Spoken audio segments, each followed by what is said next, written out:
Pronto.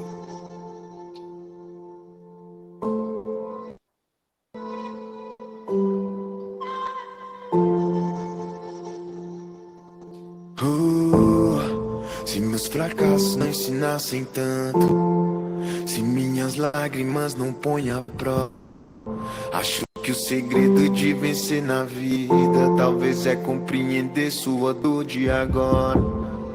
Ninguém nasceu no topo da montanha e a escalada sempre vai ser árdua. Só aquele que resiste o processo vai ter direito à vista mais fantástica. O melhor peixe é o que você pesca, a melhor caça é a que você caça. O alívio vale seu suor da testa, porque o que vem de graça é mais sem graça. Nem sempre o mais caro é o que presta. O vinho bom não valoriza a taça. Uma atitude dispensa promessa, e o mais certo é que um dia tudo passar. Eu já consigo enxergar o que é meu, vou buscar. Eles não vão me parar. Logo eu, filho de Dona Niesse, cria das ruas da Agreste, Deus que me dera isso aqui. Agradecer pelo sol, os dribles na vida cruel, já sempre tem o melhor pra mim. Só observe do nada, morro de amores por tudo, basta um momento oportuno. Não vivo um conto de fada, é só um inquilino no mundo aqui de passagem de novo. O sol na pele, ingresso pra vida, bem-vindo. O choro alegre é o teu do quadro mais lindo.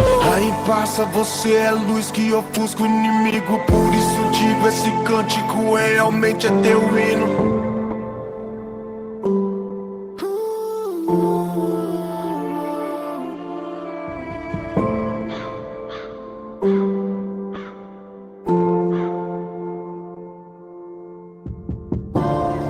O melhor peixe é o que você pesca, a melhor caça é a que você caça. O alívio vale seu suor da testa, porque o que vem de graça é mais sem graça. Nem sempre o mais caro é o que presta. O vinho bom não...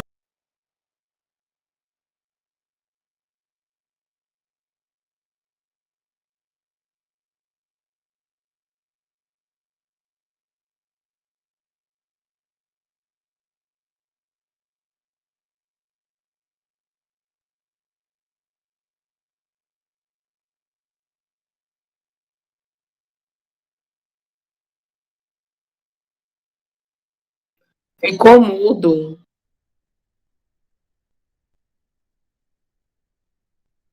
Para mim também ficou mudo. Para mim também ficou mudo.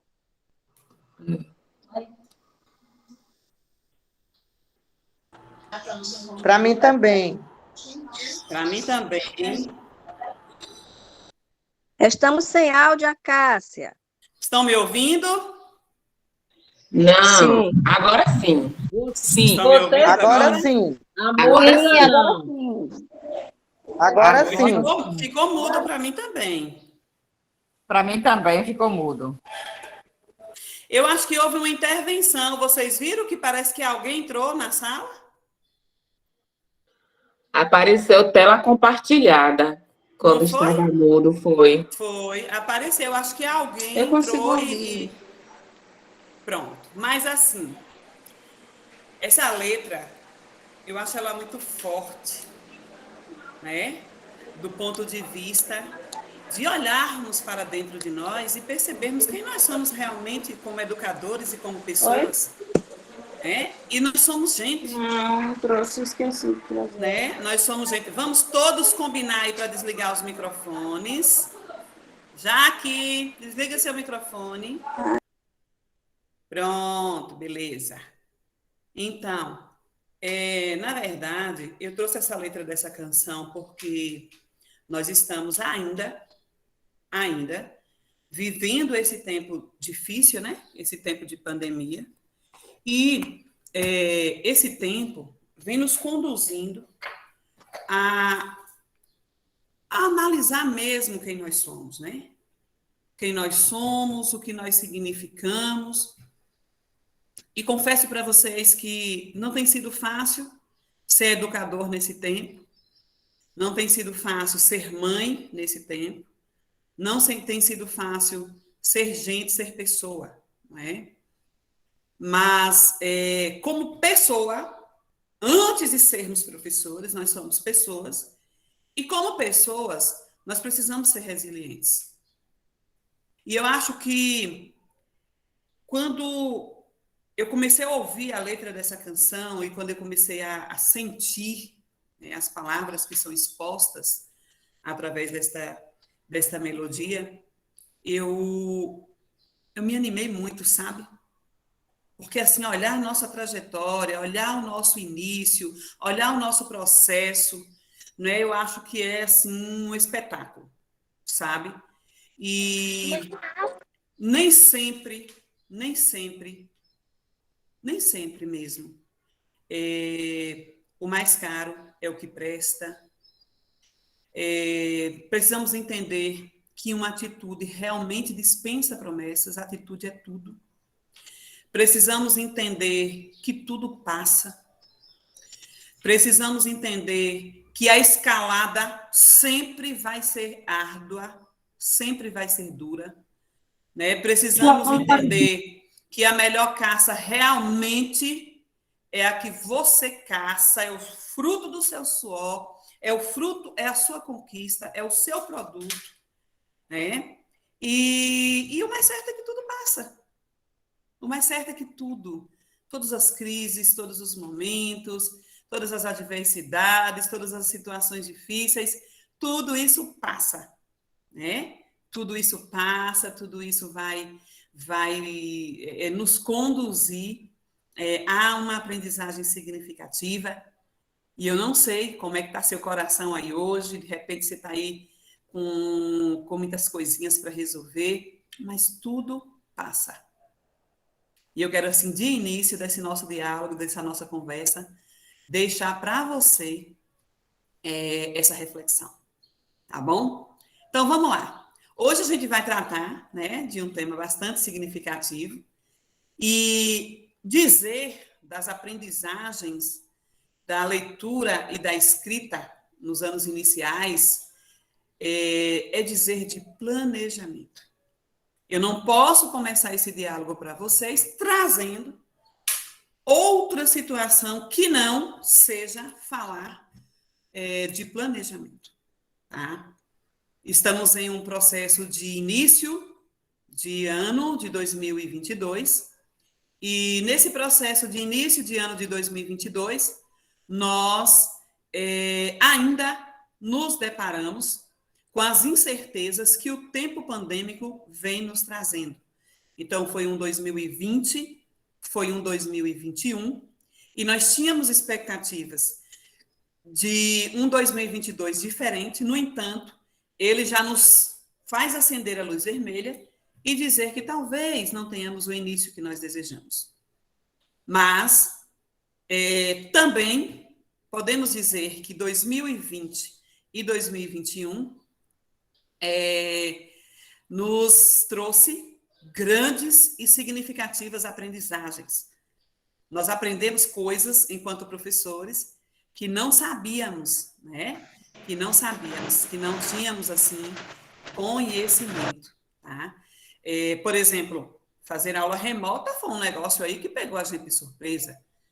E a gente se embananou toda, e a gente se perturbou, e a gente chorou, e a gente ficou com insônia, e a gente ficou mal, mas a gente aprendeu a fazer e a gente fez. E o melhor, nossos meninos aprendem remotamente também. Então, a gente aprendeu um novo jeito de fazer educação e também podemos revelar aí o quanto nós somos competentes. Ei, eu queria assim, ó, abre aí as janelas, todo mundo, vamos abrir a janela nesse momento.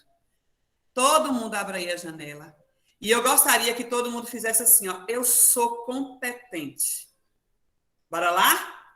Abra aí, bora lá, eu quero ver as carinhas. Nós temos mais de 176 pessoas participando. E eu queria, assim, abrir essa janela. Vamos aí, Rian, me ajuda aí para esse povo. E a gente vai abrir, eu quero, assim, todo mundo, assim, com esse gesto, sabe? Nós somos competentes.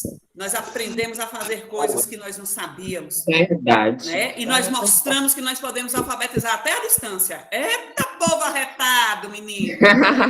Nós podemos alfabetizar até a distância. E nós mostramos isso para a Bahia, nós mostramos isso para o mundo. Bora lá, todo mundo bem bonito. E, Rian, você não vai perder a oportunidade de fazer um print aí bem legal desse povão, não é? Então, nós, ó, vamos lá, todo mundo assim? Ó, somos competentes. Somos fortes. Somos Nós fortes. somos competentes. Competentes. Nós somos competentes. Nós somos competentes. somos Nós resilientes somos. também. Nós somos competentes. Nós somos competentes. Com a força que Cristo nos dá, nós temos competência. Nós Somos competentes, né? Somos competentes, somos resilientes, somos da garra, somos baianos, somos representados mesmo, né? Eita, coisa bonita! Maravilha!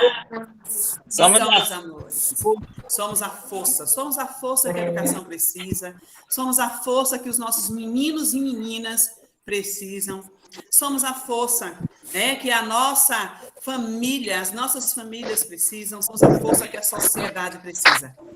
É isso. Uhul! Vamos começar 2022 com esse pensamento. Vamos começar 2022 acreditando, né, mostrando que realmente nós somos resilientes. Então, com essa nossa força, com essa energia boa, vamos falar de planejamento, vamos falar de gestão do tempo didático, vamos falar de competências leitoras, vamos falar de competências escritoras, vamos falar da função social da escola, vamos falar da função social da educação, vamos falar do lugar que eu ocupo enquanto professor, vamos falar desse lugar lindo que eu ocupo na vida do meu aluno. Eba! Enquanto professora da escola pública, porque nós somos a da escola pública, nós estamos aqui para resgatar mesmo, todos os dias, a moral da escola pública, o respeito pela escola pública, o respeito pelo professor da escola pública. Nós precisamos ter esse entendimento. Vamos lá? Então, vamos voltar lá, Rian. Nós somos resilientes, guerreiras, guerreiros. Maravilha. Então, meus queridos e minhas queridas, planejamento é algo que se discute muito, que se fala muito, que a gente ouve o tempo todo e que sentamos para discutir sobre isso, para fazer isso.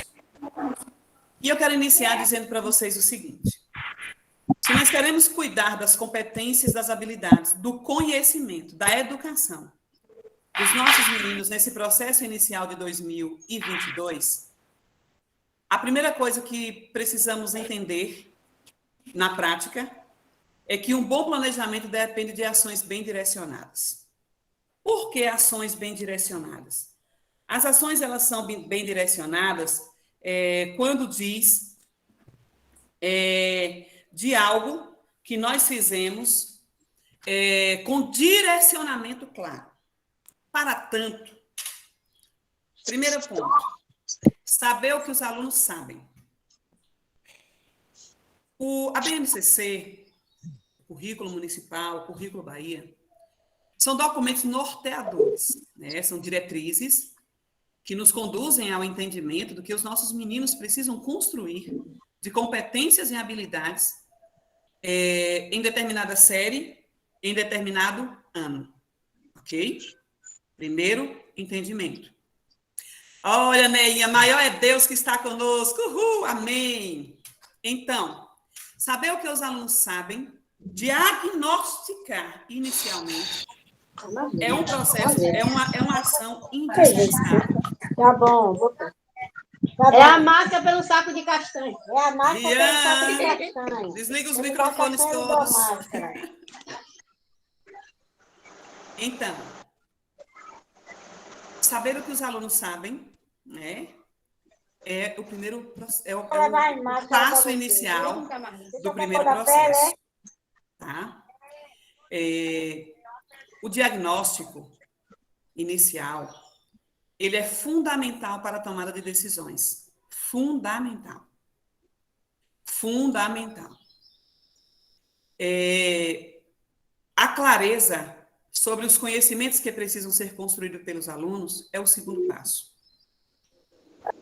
Definição de propósitos, metas e estratégias é o terceiro passo. E a segurança em monitorar e avaliar as ações é o último passo. Então, se eu quero começar 2022 bem direcionada naquilo que eu preciso ensinar e naquilo que os meus alunos precisam aprender, eu preciso inicialmente saber o que eles sabem. O ponto de partida do processo de ensino e do processo de aprendizagem é saber onde o sujeito se encontra. Quem é João, o que ele sabe. Quem é Maria, o que é que ela sabe. A partir do entendimento do que João sabe e do que Maria sabe, é que nós tomamos as decisões para o processo de ensinagem. Tá? Essa clareza nos conduz, né, a compreender que eu vou ter que trilhar determinado caminho. E aí o Uda está dizendo aí o levantamento dos conhecimentos prévios. Exatamente, Uda.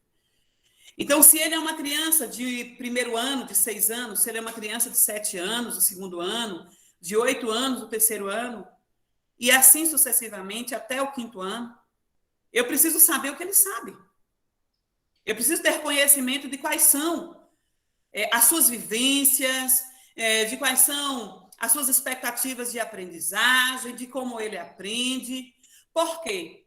Porque se eu não fizer isso, eu vou atirar, eu vou direcionar o conteúdo sem um propósito bem definido, sem uma clareza das metas que eu preciso atingir e também perdida com as estratégias. Eu vou ali olhar a atividade de uma colega e dizer assim, oh, que atividade interessante. Eu quero também para o meu aluno. Mas a gente não tem a clareza de que aquela atividade que foi preparada para determinado aluno. Não foi preparada para o seu aluno. Então, o levantamento das informações sobre o que os meninos sabem nesse processo inicial é extremamente importante para a tomada de decisões. E aí a Alessandra está dizendo, cada aluno é único.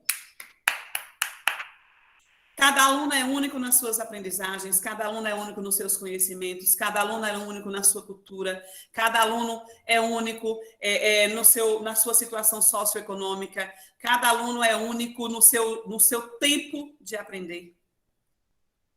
Então, assim, primeiríssimo passo é dizer de planejamento. É dizer desse planejamento. E se eu não tiver a condição de fazer esse planejamento, de fato eu vou fazer o trabalho, mas eu vou fazer de uma forma que talvez não gere nele as expectativas de aprendizagem que ele precisa. Tá? Então, minhas amadas e meus amados, saber o que os alunos sabem, clareza dos conhecimentos que precisam ser construídos pelos alunos, definir propósitos, metas e estratégias, assegurar o monitoramento e avaliação. E eu quero falar um pouquinho sobre esse monitoramento e avaliação, porque a gente entende muitas vezes que o processo de avaliação, ele acontece no final de uma etapa, quando na verdade o processo ele é contínuo, ele acontece diariamente. Hoje, João, que está em uma hipótese de escrita pré-silábica, daqui uma semana ele pode não estar mais. E aí eu preciso saber o que é que João precisa seguir aprendendo, já que ele avançou. Tá? Então, o processo de avaliação é importantíssimo quando tem essa característica do monitoramento. Todos os dias, eu analisar como o João esteve ontem e como o João se encontra hoje, para que eu possa fazer as intervenções cabíveis necessárias e significativas para João. Isso é planejamento. Isso é planejamento.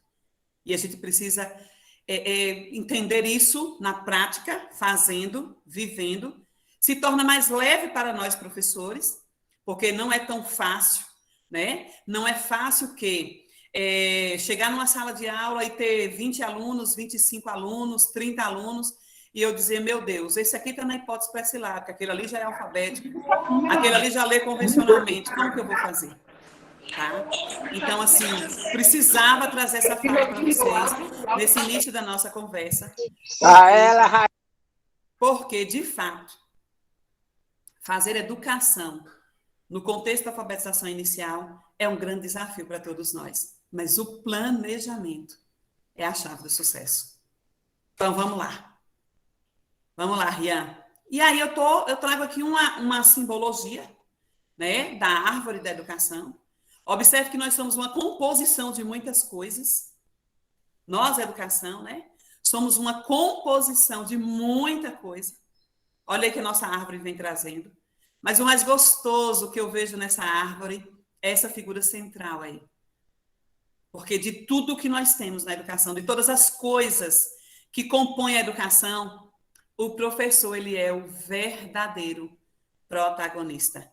O professor é a pessoa que faz a educação acontecer. E aí a pandemia mostrou isso de uma forma muito bonita. Não tem máquina, não tem tecnologia que substitua a pessoa do professor.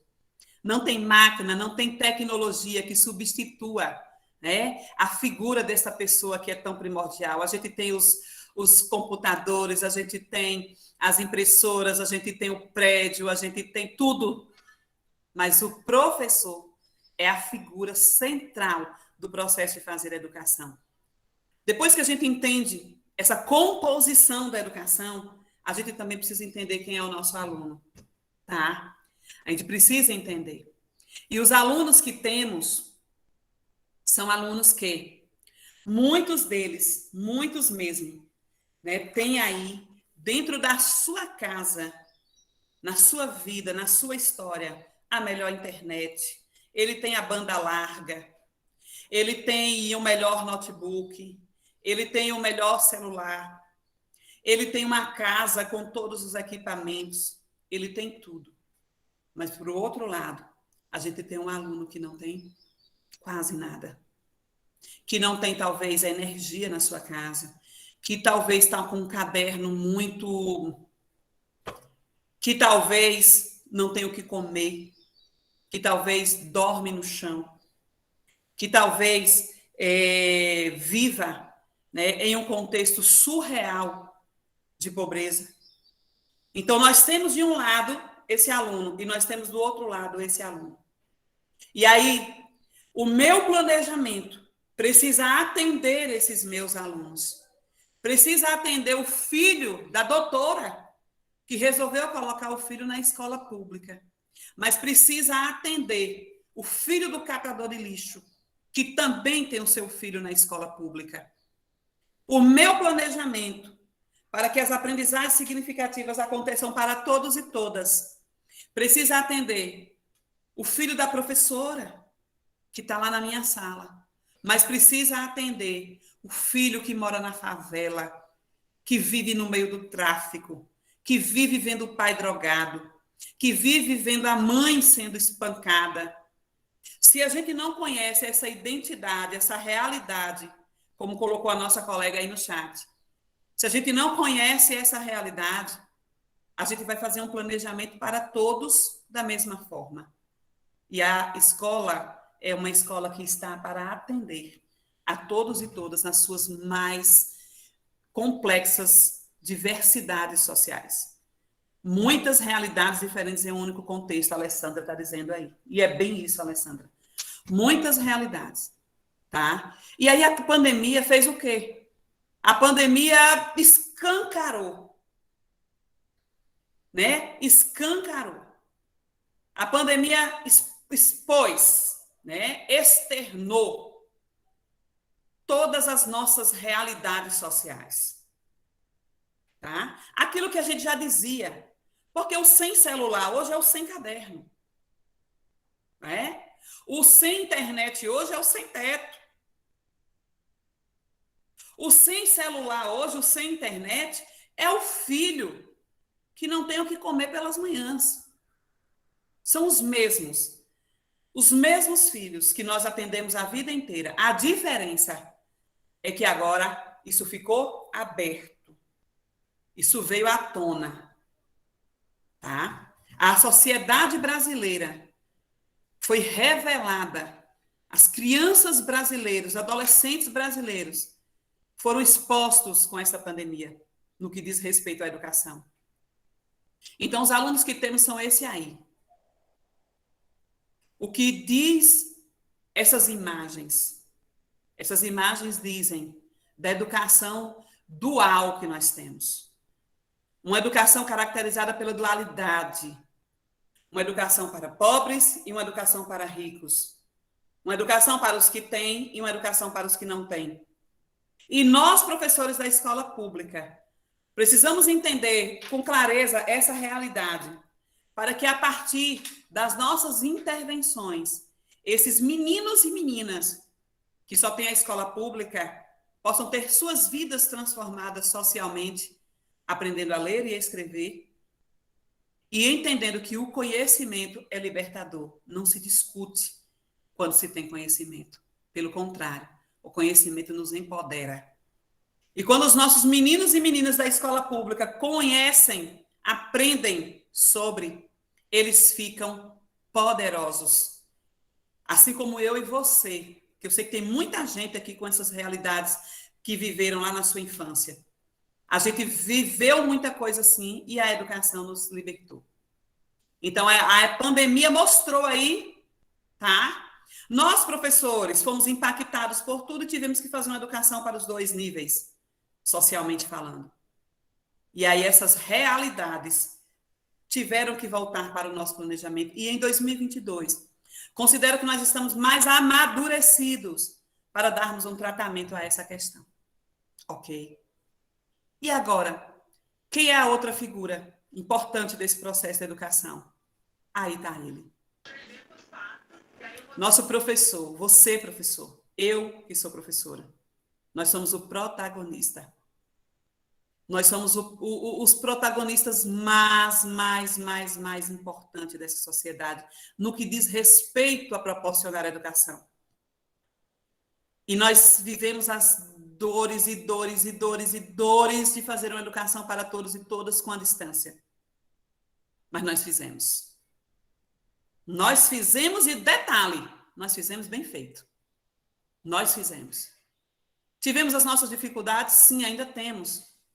Lidar com a tecnologia, lidar com um aparelho que não era da minha familiaridade, colocar a minha cara na tela. E aí, sabe como esses profissionais se sentem ou se sentiram? Muitas vezes, nós chegamos agora em 2022, após 2 anos praticamente de pandemia, e sabe como nós nos sentimos hoje? Nós nos sentimos ainda duvidosos, não é? Nós nos sentimos duvidosos. Todos os dias uma interrogação. Tá? Nós nos sentimos doentes fisicamente e também psicologicamente. Nós nos sentimos desconfortáveis, porque botar a carinha aqui na tela. Nós nos sentimos pressionados. A colega nos colocou aí, eu me senti só, e é verdade. A gente se sentiu só mesmo. Eu me lembro que eu chorei muito no início, sem saber o que fazer. A gente teve fobia, a gente teve pânico, a gente teve insônia, porque a gente não sabia como agir, a cobrança. O sistema nos cobra muito. Então, assim, o protagonista do ensino se sentiu assim, né? Duvidoso, doente, desconfortável, sem sentido, sozinho, fazendo um planejamento aqui, fazendo outro ali, colocando uma aula, o pai criticando, o aluno criticando, o medo de errar, o medo de expor um vídeo e as pessoas criticarem. Meu Deus, nós vivemos situações muito difíceis. Mas vencemos, Helenilza! Vencemos! Aí Iene coloca, foi muito difícil, mas superamos. E agora, nós começamos 2022 como mais forte do que nunca. Superamos, Gesiane. Superamos. Tá? Agora é hora de olhar para dentro, se olhar no espelho e dizer, poxa, mas eu sou a pessoa, viu? Eu sou. Que tipo de professor eu me tornei? Doeu, mas eu aprendi. E assim a pandemia trouxe todas essas angústias para nós também. Tá? E aí, como protagonista do ensino, tivemos isso. E agora eu quero falar de uma coisa, eu quero falar de outro espaço, eu quero falar de outra coisa da educação, que é a escola. A escola, quem é a escola? Que lugar é esse? Que lugar é esse? E aí eu trago um texto de Oliveira, bastante pertinente para o nosso momento, quando ele diz assim, olha, conceder a educação como direito social se contrapõe à educação como mercadoria. A educação como direito social. Espera aí. A educação como direito social. Ou seja, a escola precisa estar com as suas portas abertas para provocar transformação social. Sabe? E aí ele diz o seguinte, a escola ela não é, ou a educação não é mercadoria, já que debater tais questões remete à apreensão de um conjunto de determinantes que interferem nesse processo, no âmbito das relações sociais mais amplas, envolvendo questões macroestruturais, como concentração de renda, desigualdade social, educação como direito, entre outros. A escola não é qualquer lugar. A escola é o lugar de garantia dos direitos de educação. Tá? Igualmente, a gente precisa entender que questões concernentes à análise de sistema e unidades escolares, bem como o processo de organização e gestão do trabalho escolar, implica questões como condições de trabalho. Espera aí, quando a pandemia nos pegou de surpresa, quais eram as condições que nós tínhamos? Muitas vezes, um mísero celular. Eu conheci uma professora na rede que eu era secretária, e ela um dia chegou para mim, eu fui na escola e disse assim, professora, qual será o meu salário? E a rede pagava um salário mínimo para o professor contratado. E aí ela disse assim, porque para dar aula eu tive que comprar um celular. E aí eu estou pagando R$300 na prestação desse celular e eu estou ficando com R$700 por mês. Porque se eu não comprasse o celular, eu não tinha como dar aula. Então, são as condições sociais não só dos nossos alunos, mas as nossas condições também. E a escola, sendo vista como esse espaço de transformação social, nós precisamos ir à luta para garantir os direitos de que a educação, ela garante. Tá? Ela garante. Então, a educação, portanto, é perpassada pelos limites e possibilidades da dinâmica pedagógica, econômica, social, cultural e política de uma dada sociedade. Vai muito além. A escola não precisa garantir só o direito à matrícula, o direito à alimentação e o direito ao transporte. A escola precisa garantir direito à educação no sentido pleno da palavra. A escola precisa garantir o direito à transformação social. É para isso que a escola existe. É para isso que a escola existe. A escola ela vai para além dos 4 muros. Aqueles muros, nós precisamos ultrapassar aqueles muros e dar ao nosso aluno o sonho da emancipação, o sonho da inclusão, socialmente falando. Essa é a função primordial da escola. Tá? E na continuidade, a gente precisa entender uma coisa. Se eu falei lá no início sobre planejamento, as características desse planejamento. Eu preciso saber quem é João, quem é Maria, quem é Pedro, onde ele mora, com quem ele mora, como ele se alimenta. Eu preciso saber quem é cada um deles, na sua, socialmente falando, com quem ele convive, ele brinca. Ele fica com quem quando os pais vão trabalhar? Quando eu tenho esses conhecimentos, eu faço o meu planejamento. Mas existe um outro desafio a ser superado na escola pública, quando nós pensamos nas aprendizagens significativas, principalmente no processo inicial, que é o desafio de gerir o tempo na sala de aula. A grande maioria das nossas escolas brasileiras, elas não funcionam, elas não fazem atendimento em tempo integral. Elas trabalham apenas com o tempo parcial, que é o tempo de 4 horas. E a gente sabe que esse tempo ele não é suficiente. Ele não é suficiente para atender as demandas de ensino e as demandas de aprendizagem. Então, a gente precisa ajustar o nosso tempo, equilibrar o nosso tempo, para garantir que esses conhecimentos, de fato, cheguem aos nossos alunos, sem deixar de pensar na idade e na série que ele está inserido. Aí eu quero colocar diante de vocês agora alguns modelos de rotina de sala de aula. Que a gente chama de rotina didática, que a gente chama de rotina de sala. E eu queria mostrar para vocês alguns modelos de rotina. E vocês vão me dizer o seguinte: como essas rotinas aí nos ajudam a gerenciar o nosso tempo? Vamos aí analisar? Quero que vocês me deem as respostas aí no chat, para que a gente possa discutir sobre isso. Bora lá.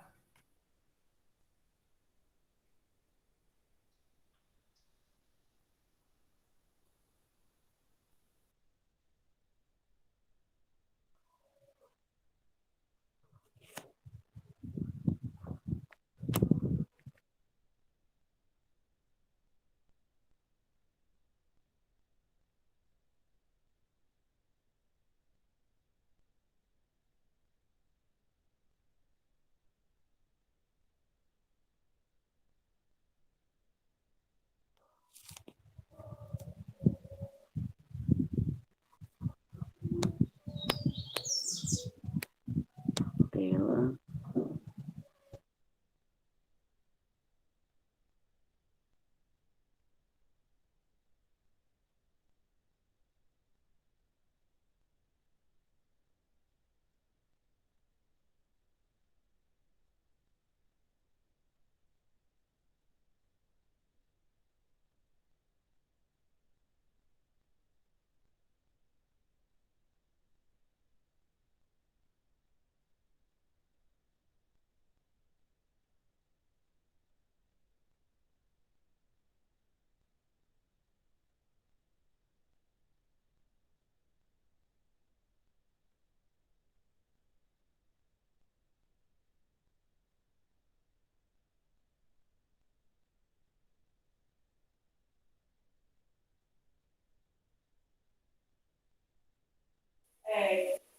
Tá. Certo. Foi isso mesmo. Aí eu falei para ela,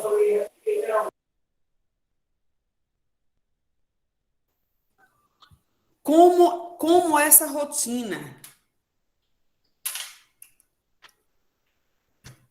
rotina, nos ajuda a organizar ou a gerenciar o nosso tempo didático. Observe que a gente tem uma rotina aí para anos iniciais. Está delimitado o que vai acontecer no primeiro dia da semana. Então, olha a pergunta aí. Como essa rotina nos ajuda a gerir o tempo? Já que o nosso tempo ele é tão curto e o que nós temos, né, de oportunidade, de trabalho dentro da sala de aula é gigante, né? O nosso tempo é curto, mas a oportunidade é gigante, a demanda é gigante, e aí a gente precisa ter a clareza de como fazer uma gestão de tempo de forma que todos os conteúdos necessários venham para a sala de aula.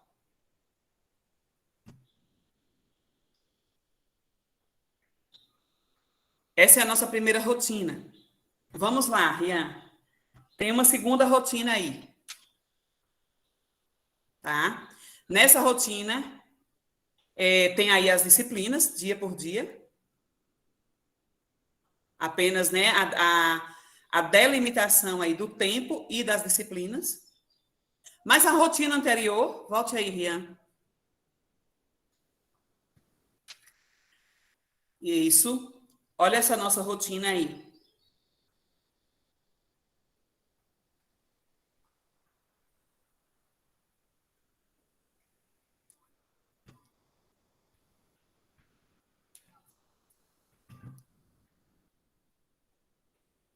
Ok?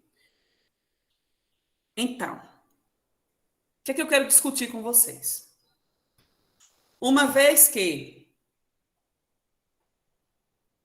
Ah, meu Deus, a visão da Pro Rosângela aí. Nos ajuda a organizar melhor o tempo, Pro Jaciara está dizendo. Ela ajuda a nos organizar no tempo e espaço na compreensão das crianças. Rotina otimiza o nosso tempo. Perfeito. Tá? Então, uma vez... a Pro Rosângela está dizendo que não está ouvindo. Vê aí, Rosângela, se é o seu áudio. Então, veja bem. Eu começo fazendo um bom planejamento. Um bom planejamento eu começo fazendo. Após eu fazer o meu planejamento, com base no conhecimento de quem é o meu aluno, de quem é o meu cliente, de quem estará comigo na sala durante o ano,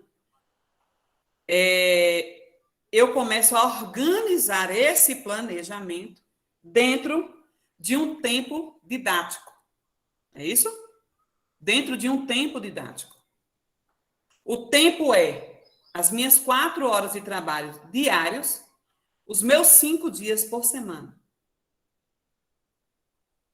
Então, essa rotina ela vai contribuindo para que todos os meus conteúdos, considerando que os meninos precisam aprender, cheguem realmente na sala de aula. Porque eu vou pensar por semana, né? Cada dia da semana vai me contando o que eles precisam aprender. E eu estabeleço uma rotina de trabalho. Então, aí o planejamento e a rotina nos ajudará caso aconteça uma necessidade de replanejamento, redirecionamento. Tá? Então, se a gente consegue entender isso, por exemplo, eu tenho aqui na aula 2 da semana, com o propósito de, eu entro agora em um detalhe, alfabetizar. Olha que perfeita, a rotina nos dá segurança, Protelma. Olha que, quando eu entro na minha sala, o tempo vai embora. Mas quando eu tenho clareza de que os meninos precisam aprender determinados conteúdos e que o tempo que eu tenho é aquele, eu organizo. Entretanto, eu preciso definir com clareza os propósitos. Lembra lá do planejamento? Eu tenho que ter clareza de propósito, de meta e de estratégia.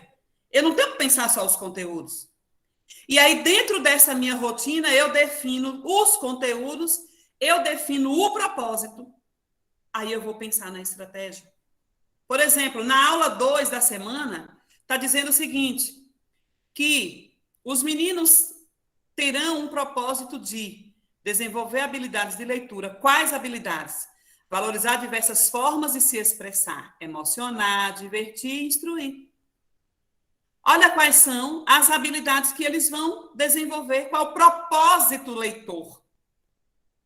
Lá também diz, ler para identificar escrita. Aí vem, ler para consultar letras do alfabeto, ler para comparar partes de nomes, ler para oferecer informações de palavras, ler para identificar título, autor, ilustrador, ler para identificar ortografização, ler para trabalhar propósito social real. Observe que a rotina me conta quais são os propósitos que definirão o meu trabalho naquele dia e que definirão o caminhar dos alunos naquele dia. E com isso, eu organizo melhor o tempo, eu gerencio melhor o tempo. Porque se na aula 2 da semana os meninos tiverem esse propósito, na aula 3 ele já vem com outros propósitos. Ó, a Pró Rosângela diz que a rotina nos conduz a fazer o início, o meio e o fim. Exatamente, Pró Rosângela. E tudo isso porque lá no início o diagnóstico me mostrou que os meninos precisavam desenvolver essas competências leitoras e escritoras.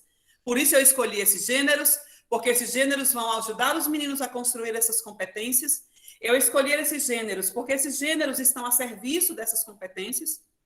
Eu não ensino gênero, eu uso o gênero para ensinar competências leitoras e escritoras, tá? E assim sucessivamente. Enquanto que essa outra rotina, se eu trabalho apenas dizendo aí que segunda-feira tem uma aula de língua portuguesa, matemática, história e geografia, mas eu não digo os propósitos, na verdade eu não tenho uma rotina. Na verdade eu tenho aí uma organização de quais são as disciplinas que serão trabalhadas no dia, mas ela não me conta muita coisa. Ela não me diz muita coisa. Então a rotina ela tem que trazer no seu corpo, ela tem que trazer no seu corpo o que os meninos precisam aprender, porque o diagnóstico me contou que esses meninos precisam aprender esses conteúdos. Vamos lá.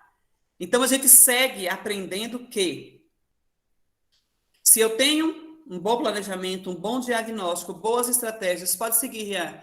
Se eu tenho boas metas a serem atingidas, agora eu preciso chegar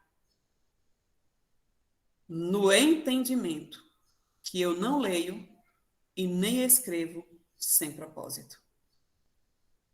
A escola, ela não pode seguir trazendo uma prática de leitura escolarizada, que é aquela prática de leitura para responder questionamento, que é aquela prática de leitura que o livro didático traz para responder aquele tanto de questão, que eu vou dizer uma coisa para vocês. Quando eu era criança, que o professor me colocava aqueles livros, para eu copiar aquele tanto de questão no meu caderno e depois responder aquelas benditas interpretações de texto, eu vou dizer uma coisa, eu ficava muito chateada. Porque era uma leitura sem propósito, só me cansava. E a gente precisa estreitar esse diálogo aqui agora e entender que a gente não pode colocar diante dos meninos situações que não têm significado social. Eu só leio uma bula, meu povo, quando eu quero saber quantas gotas de dipirona eu tenho que tomar. Socialmente falando, é para isso que eu leio uma bula. Eu leio uma revista em quadrinho quando eu quero rir, eu estou a fim de deitar na minha rede, deitar no meu sofá, botar minhas pernas para cima e dar umas boas risadas. Então, eu posso ler uma revista em quadrinho, um gibi. Quando eu quero aprender mais sobre um assunto, eu sento na minha mesa, eu pego um marcador textual e eu começo a ler textos informativos, divulgação científica, texto das revistas, texto das enciclopédias. Por quê? Porque socialmente falando, eu leio para um propósito, que vem atender a minha necessidade enquanto leitora. Por que que a escola, muitas vezes, ela separa isso? Ela pega o texto, né, e coloca diante dos meninos, sem o objetivo claro, simplesmente para que eles cumpram uma tarefa de ler, e a leitura perde sentido. Porque, para mim, leitura só é boa quando ela tem sentido para mim. Eu não leio coisas que não têm significado para mim. Tá? Então, vamos lá. Vamos lá estreitar o nosso diálogo. Veja bem. Tá vendo esse texto aí? O título desse texto é A Internet. Ó, o Uda está dizendo, daí a importância de um planejamento intencional. Exatamente, Uda. Eu tenho a intenção de, eu tenho o propósito de. Tá esse texto aí, tá vendo? Esse texto está com algumas palavras negritadas. É um texto difícil de ler. Mas observe o propósito de ler um texto como esse. Por que eu leria um texto como esse? Por que eu leria um texto como esse? E aí eu vou pedir a Rian que vá passando alguns textos para a gente retomar esses textos. E depois vocês vão me contando aí no chat Por que que eu deveria ler a internet? Próximo texto. Por que que eu deveria ler De Olho na Imagem, que é o título desse texto aí? O próximo texto é um verbete. Por que socialmente eu leio verbete? O próximo texto é A Cigarra e a Formiga. Por que que eu leio A Cigarra e a Formiga? Para que o sapo e o coelho? Por que eu leria essa fábula? E aí tem outros textos que Rian vai ficar assim, indo e voltando. E eu gostaria que vocês me contassem por que nós devemos ler esses textos, ou quem lê esses textos. Tá? Vamos lá.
Misericórdia, viu?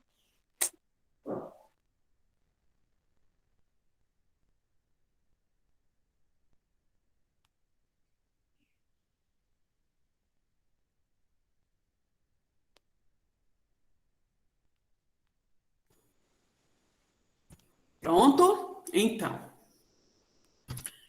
Vamos lá?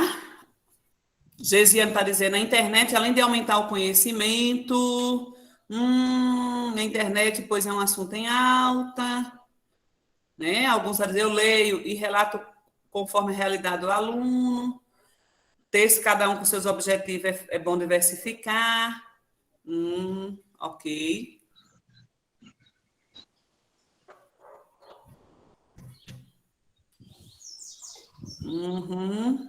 Então, vamos lá.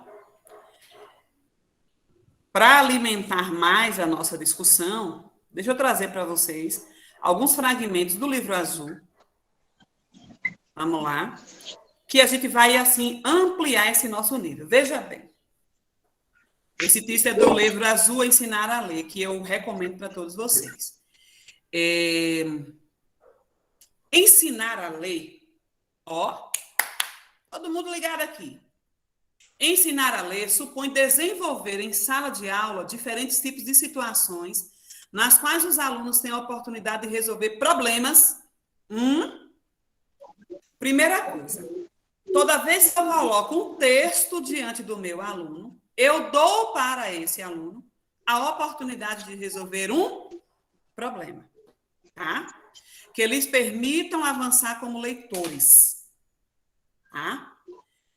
O texto como a internet, que é um texto difícil de ler. E eu coloco esse texto diante dos meus menininhos de alfabetização inicial, que ainda estão lendo, mas não convencionalmente. Eu coloco diante deles um problema. E que eu vou usar as pistas que o texto me dá. Por exemplo, tem palavras negritadas. Eles podem descobrir que palavras são aquelas. E aí o seguinte, em alguns é o professor que atua como leitor diante das crianças e abre um espaço de intercâmbio sobre o que foi lido. Eita coisa bonita. O aluno ele não consegue ler convencionalmente, mas o professor se coloca no lugar do leitor para ele e dar a ele a oportunidade de enfrentar um problema e também resolver coisas através da leitura que ele ouviu. Já em outras situações, são as crianças que enfrentam os textos para tentar ler. Quando eu coloco, por exemplo, as parlendas, quando eu coloco as cantigas de roda para o leitor inicial, tá?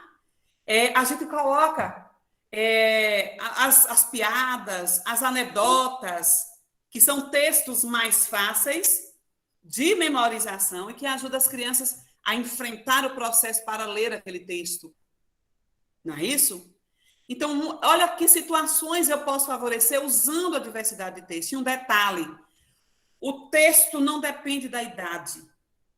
O texto ele pode ser o texto de divulgação científica, eu colocar lá no grupo 4 da educação infantil. Eu colocar lá no primeiro ano com as crianças de 6 anos. Não importa a idade. Importa é o problema que eu coloco diante dela para ela resolver usando aquele texto. Porque eu não ensino texto, eu não ensino gênero. Eu uso o texto e uso o gênero para ensinar a ler e para ensinar a escrever. Não é isso? Então, em ambos os casos, está se ensinando a ler. Se o professor lê, se o aluno lê, em ambos os casos, nós estamos ensinando a ler, a interagir com os textos, a compartilhar o que foi lido com outros, a elaborar antecipações e encontrar pistas que validem, né? Aquilo que ele está buscando. Eu vou ler a internet para saber mais sobre a internet. Eu quero saber usar determinada situação na internet. Então, eu vou ler esse texto sobre a internet. Eu quero aprender sobre a moral de uma história, de trazer uma moral que me ajude a ser alguém melhor na vida. Eu posso ler uma fábula. E aí o livro azul nos traz mais. O livro azul nos diz o seguinte. Vamos lá, Rian. É dada a oportunidade de desfrutar. Gente, presta atenção nisso comigo. Que coisa mais bonita de se saber. Olha, é dada a oportunidade de desfrutar de espaços de encontro pessoal com o livro.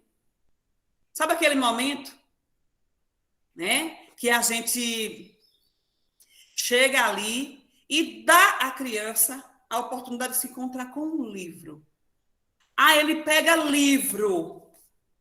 Ele vai conhecer a capa, ele vai conhecer a contracapa, ele vai saber sobre o autor, ele vai ler a orelha, ele vai saber, sabe? Ele vai aqui, ele tem um encontro com o livro, com o portador.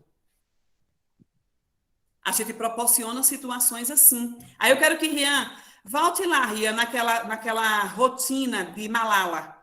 Eu acho que é a nossa primeira rotina lá dos nossos slides.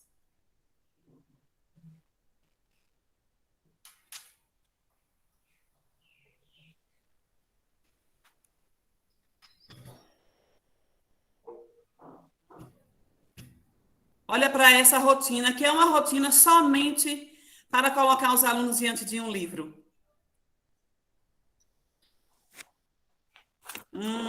Parece que ela não está aí, Rian. Eu acho que ela não está aí, mas não tem nada. Muitas vezes nós preparamos uma rotina de leitura só para que o aluno tenha um encontro com o livro. E no momento em que ele consegue, sabe aquela situação que eu coloco uma lista de títulos e ele escolhe qual o título que ele quer conhecer e eu trago esse livro para ele, ele tem esse encontro, eu estou proporcionando uma situação linda de envolvimento com a leitura. E isso precisa estar na minha rotina, e isso precisa estar. E lembrando que nós temos os nossos meninos, que são da classe menos favorecida, que o único lugar que ele tem para ter um encontro com o livro é na sala. Por isso que eu tenho que conhecer as realidades. Tá? Então, é dada a oportunidade de desfrutar de espaços de encontro pessoal com o livro, de trabalho em dupla ou equipes para confrontar interpretações e intercâmbios coletivos para a construção conjunta de significados.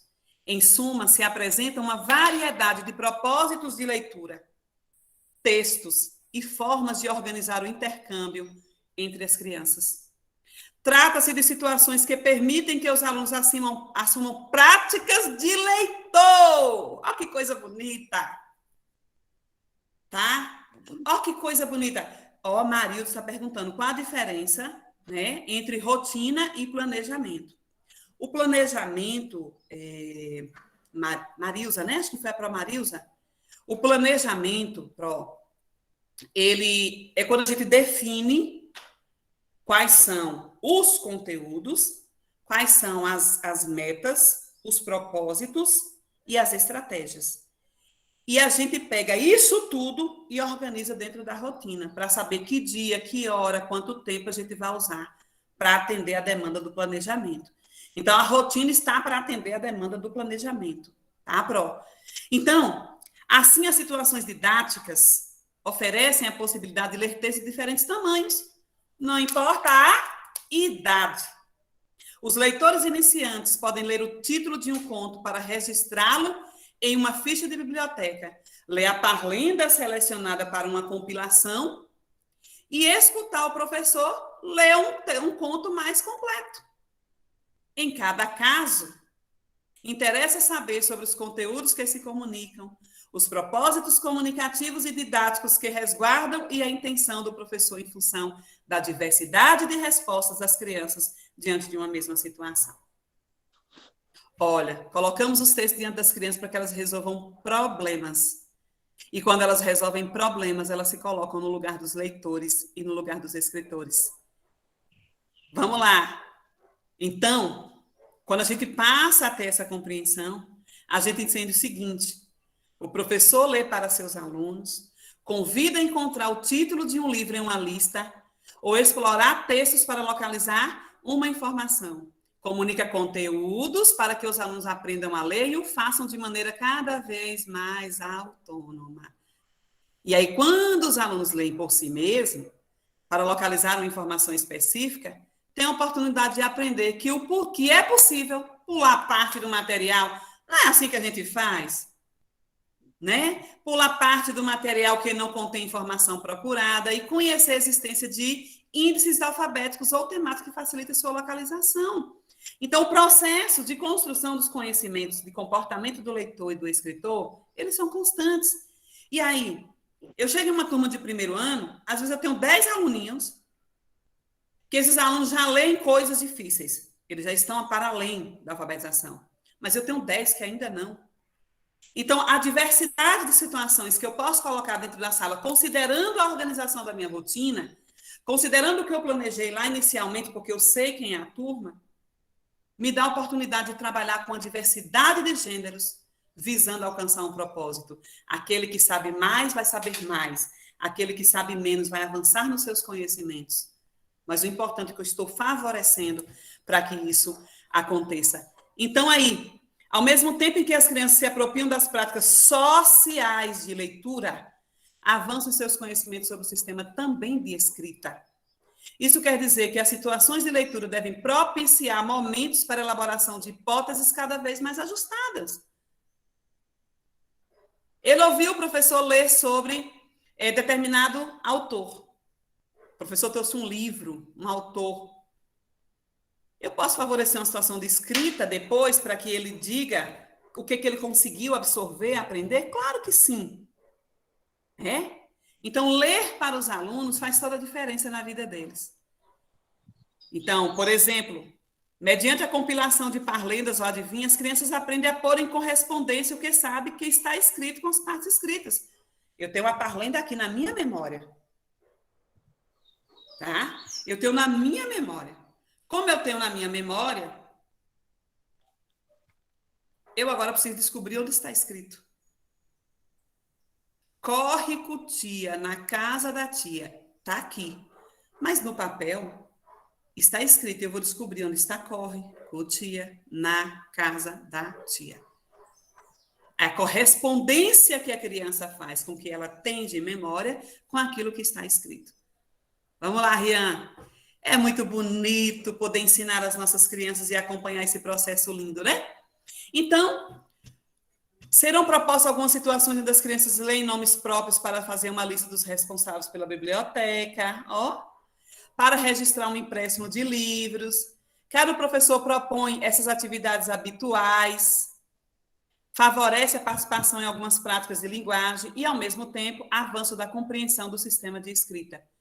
Nessas situações, tem a possibilidade de aprender a ler articulando informações, não importa a idade e nem o tipo de texto. Então, o professor planeja algumas situações para que todas as crianças, quaisquer que sejam seus conhecimentos sobre o sistema de escrita. Eu planejo uma situação para o aluno que está numa hipótese de escrita pré-silábica, planejo para quem está numa hipótese de escrita alfabética, porque a diversidade de gêneros organizada em uma rotina, considerando o planejamento inicial, me dá essa oportunidade de pôr diante dos meus alunos uma diversidade de problemas para que eles resolvam. Aí a aprendizagem acontece com significado. Vamos lá. Ler é voar, né, Proivana? Pode seguir. Pode seguir aí, Rian, pode seguir. Alguns textos aí para nós, para a gente relembrar, né? Pronto. Aí deixa eu perguntar uma coisa para vocês. Vamos lá. Passa aí, Rian.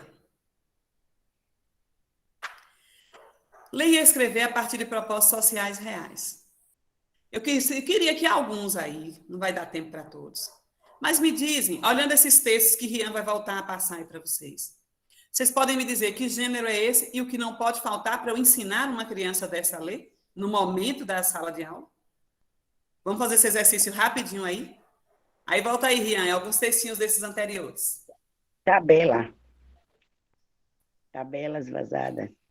Aqui, charadas difíceis, charadas inteligentes e engraçadas, texto em família,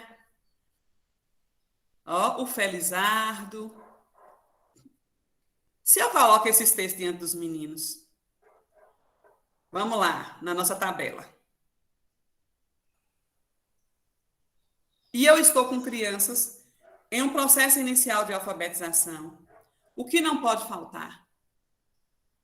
Para as nossas tabelas aí.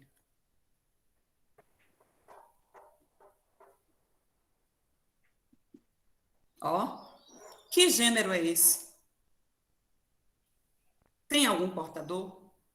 O que não pode faltar quando eu estiver ensinando esse comportamento do leitor usando esse texto? Vamos lá, gostaria de ouvir. Estou gostando da interação.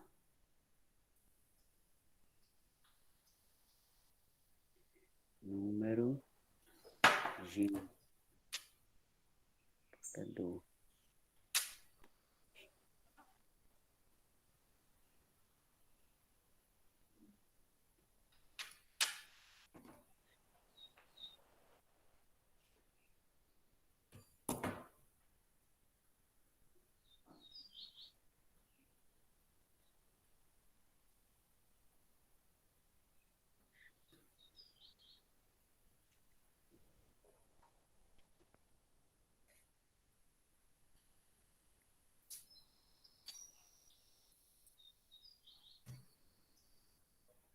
Ai, meu Jesus.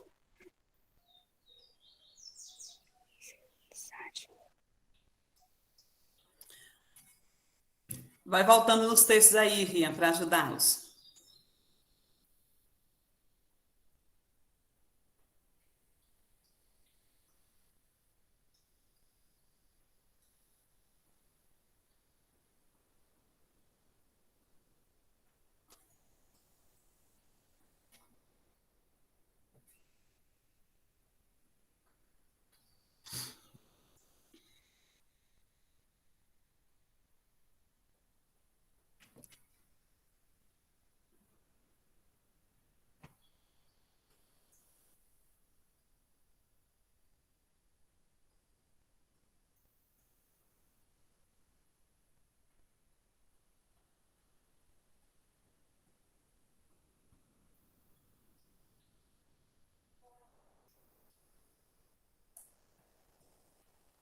Envio sim para a Alessandra. Vou deixar disponível para vocês.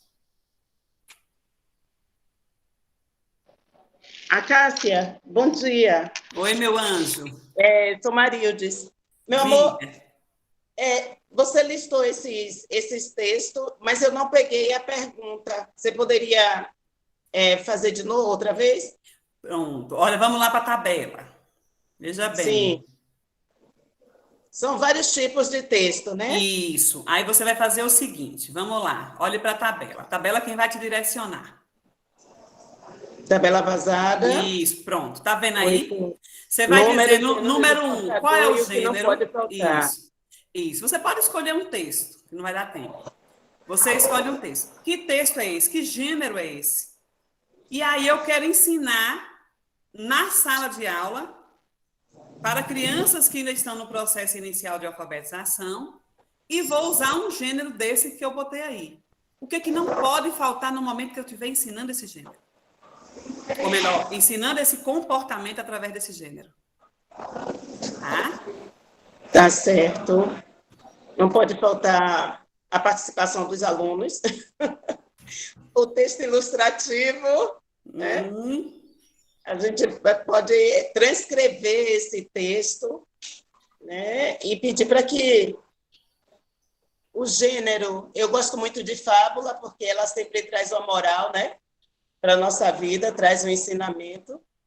E é um texto que faz com que o aluno seja mais participativo, por trazer animais como personagens.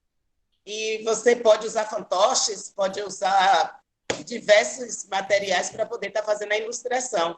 Além de pedir para que eles falem, né? Porque ainda está no processo de aprendizagem da escrita e da leitura, então eles podem expressar, fazer uma releitura oral do que ele está vendo ali, do que foi ouvido, para a gente poder fazer a avaliação. Sim, isso.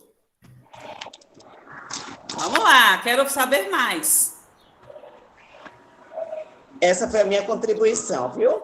Parabéns e muito obrigada, meu amor. Posso falar? Tabita, pode sim. Bom dia. Pegando um gancho de Marildes, eu também gosto de fábulas, mas estava aqui pensando comigo a questão também de roda, de música, que pode estar trazendo no repertório o que ele conhece, a criança, né? Ou seja, o sujeito, o que os pais estão envolvendo na família, né? As músicas antigas e as músicas atuais, dia a dia, e está trabalhando essa corporeidade, né? Esse movimento da criança. Sim, hoje em dia tá com certeza. Tudo para não ficar parado. E aí a participação, com certeza, dele não podem faltar. E está interagindo um com o outro, a questão da escuta, da fala do coleguinha, do ouvir, trabalhar isso, né? Que nós mesmos adultos, às Isso, vezes, não Tabita, temos. muito bem. E eu gostei também da questão maravilha, não as só da contribuições, música, da questão, eu ótimo. gosto muito de trabalhar isso na sala de aula, a questão da receita. Porque, além de você estar produzindo um texto, e estar trazendo material concreto para ele cheirar, para ele poder tocar, para poder ver, trabalhar várias coisas, né? Questão de preço. Enfim, depois estar proporcionando esse degustar. Proporcionando também estar fazendo, não só em sala de aula, mas também em casa, né? Eu já fiz essa experiência, tudo que eu estou falando baseado na minha experiência. Eu já fiz em sala. E é isso. A Cássia, o que também é essencial é o professor conhecer o tipo de texto que ele vai estar trabalhando, né? Fazer um estudo. E qual o propósito, né, Pro? Ele vai estar trabalhando com a turma. Isso, Marilis. E assim, qual é o propósito?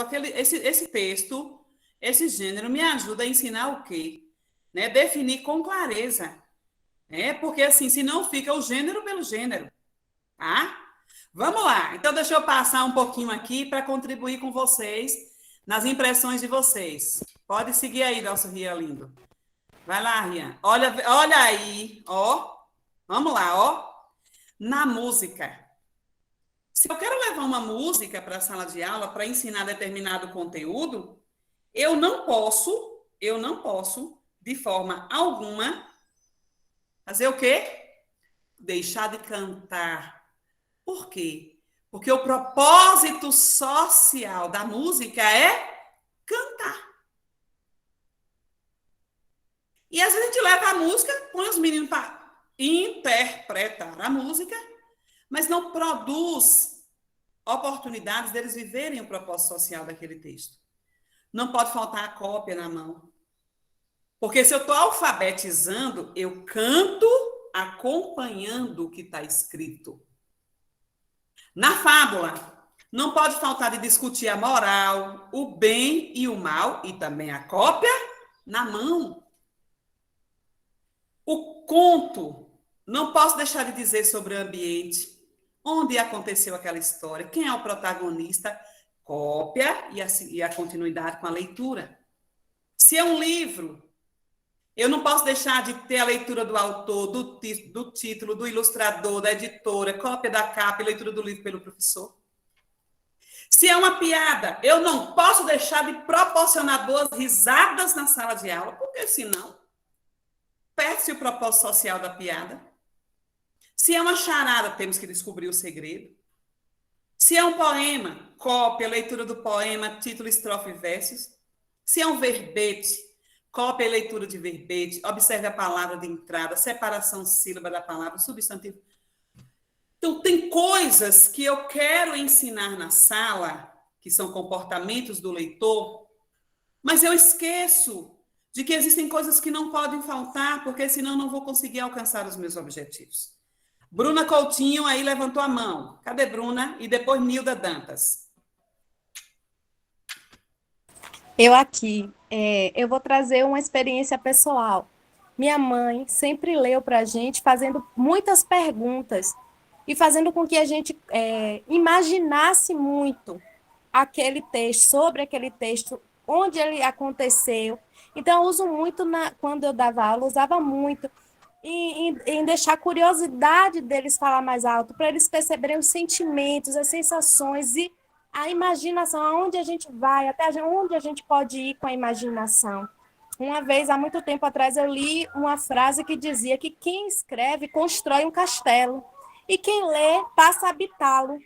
Então, assim, trazer a criança para o que se propõe a leitura, que é sensações, acima de tudo, imaginação e sensações, porque quem escreve, escreve com a intenção de que você viva aquilo, que você entenda aquilo, que você viaje, faça outras conexões com aquilo. Uma vez, uma professora colocou que todo dia ela ensinava uma letrinha, e a semana toda, né, ensinava aquela letra. E no final da semana, essa criança precisava fazer um desenho sobre. E ela percebeu que um dos alunos, desde a letra C, ele só desenhava um caminhão.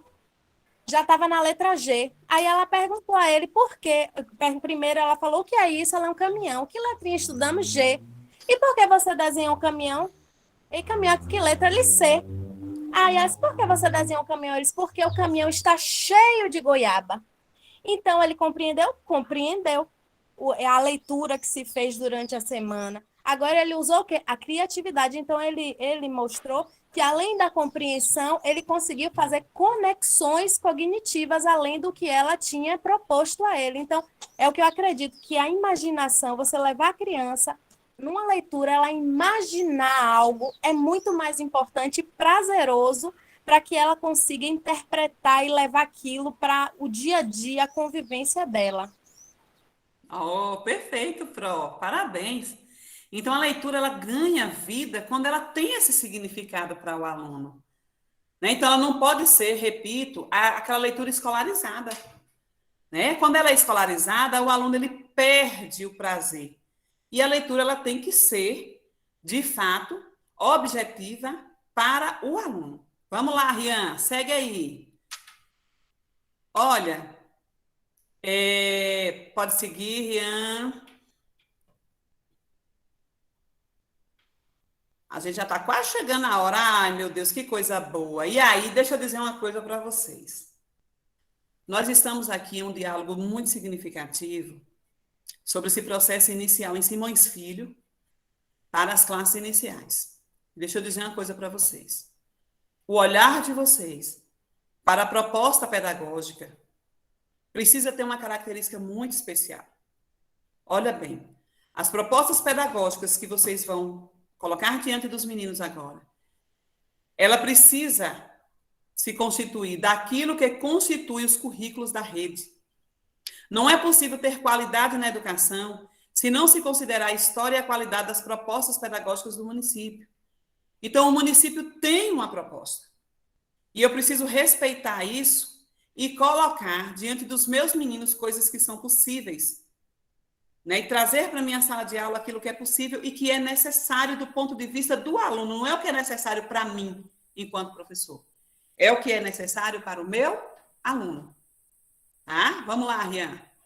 E aí, queridos e queridas, deixa eu dizer uma coisa para vocês. O conteúdo.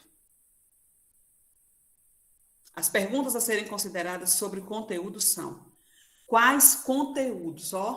Olhem para mim aqui, presta atenção nesse negócio. Quais conteúdos? Em função de quê? Como tratá-los?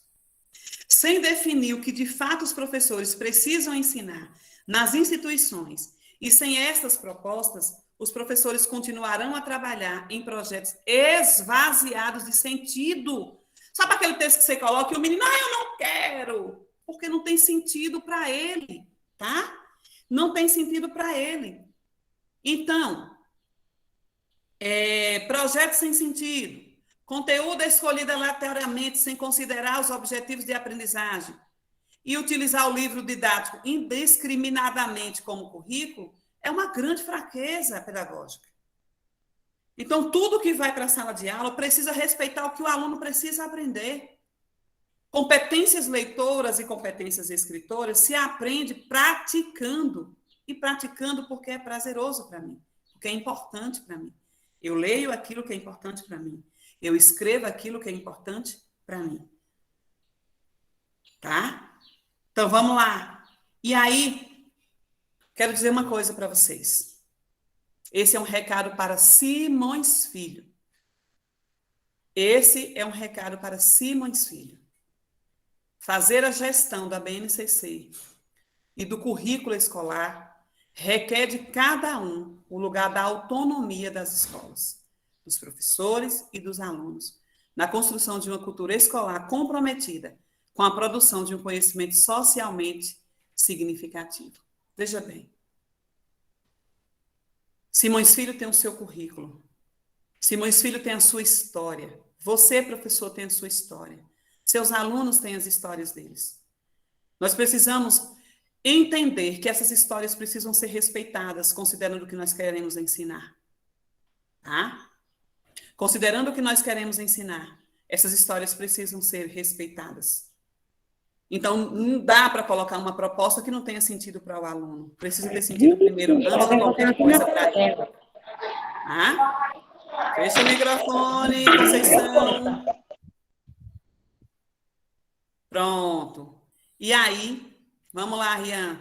Para encerrar, gostaria de dizer o seguinte para vocês. Ouse. Ouse, seja um professor ousado. Seja um professor corajoso. Seja um professor determinado. Lembre dos menininhos e das menininhas que só tem a escola, que só tem o espaço da escola para ver um livro. Tá? E aí, crie novas estratégias e espaços de aprendizagem, fortaleça as ações intersetoriais, a saúde, cultura, assistência e educação, oportunize diferentes espaços e possibilidades de aprendizagem, fomente uma escola que faça acontecer para além dos muros. Você é capaz. Você, professor, é capaz. Tá? Você, professor, pode fazer muito pelos alunos de Simões Filho. Você pode mudar a história de vidas deles, de cada um deles. Pode mudar a história. Cada um deles pode construir o castelo que a nossa pró colocou e pode viver nele através dos conhecimentos que vocês são capazes de proporcionar a esses meninos. Tá? Eu quero deixar esse recado para Simões Filho. Sejamos ousados, resilientes nós já somos, corajosos nós já somos, determinados nós já somos. Agora vamos ousar fazer coisas diferentes. Vamos ousar fazer muita coisa diferente. E deixa eu dizer uma coisa para vocês. Eu tenho uma história de superação através da educação. Tá? A minha história é uma história marcada pelas dores de ter uma família sem estrutura, de ter um pai alcoólatra, de viver em um ambiente onde a violência verbal e física eram monstruosas. E a escola foi quem me salvou, foi a leitura, tá? Foi a leitura, foi o conhecimento que me fez chegar onde eu cheguei. E eu não posso negar isso aos meus meninos da escola pública. Eu não posso negar essas oportunidades aos meninos da escola pública. E eu conto muito com você, que os meninos de Simões Filho tenham aí, nas suas vivências, professores que acreditam neles e que dizem, olha, vamos ler, porque a leitura vai te libertar. Vamos escrever, porque quando você escreve, você é autor da sua própria história. Então, as marcas que eu trago na minha alma, as marcas que eu trago dentro de mim, me impulsionam cada dia a salvar o máximo de aluno que eu puder salvar dentro da sala de aula. E as competências leitoras e as competências escritoras é que vão me conduzir a situações que favoreçam salvar esses meninos. Tá? E aí deixa eu dizer uma coisa para vocês. Entre a raiz e a flor, há o tempo. Então, nossos meninos estão aí nesse processo inicial. E que você, nesse início de vida deles, de escolaridade no processo de alfabetização, possa proporcionar situações maravilhosas de sementes, de semeaduras, e que eles possam crescer e você ver as flores aí na nossa sociedade. É isso que a gente precisa, né? Dar aos meninos a condição de serem leitores e escritores competentes nessa sociedade. Beijo no coração de cada uma de vocês, de cada um de vocês. Viva as nossas crianças da escola pública. Viva os nossos professores guerreiros da escola pública.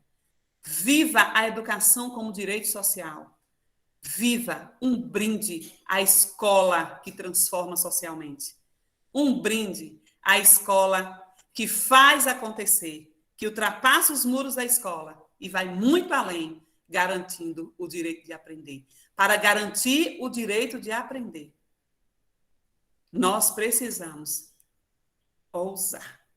Ousar. Tá aí. Me sigam lá no Instagram, professora Acácia Prof. Me sigam lá no Instagram. Vamos bater um papo comigo. Me conte suas novidades. Quero acompanhar o teu processo esse ano no início das suas aulas. Quero contribuir com o teu sucesso. Meu contato está aí, 74999009550. Podem me chamar no WhatsApp. Estou aqui à sua disposição para que a gente possa fazer, em 2022, uma educação para além dos muros. É assim que se faz educação pública, é assim que se faz educação com qualidade social, é assim que se provoca transformação social na vida dos nossos alunos.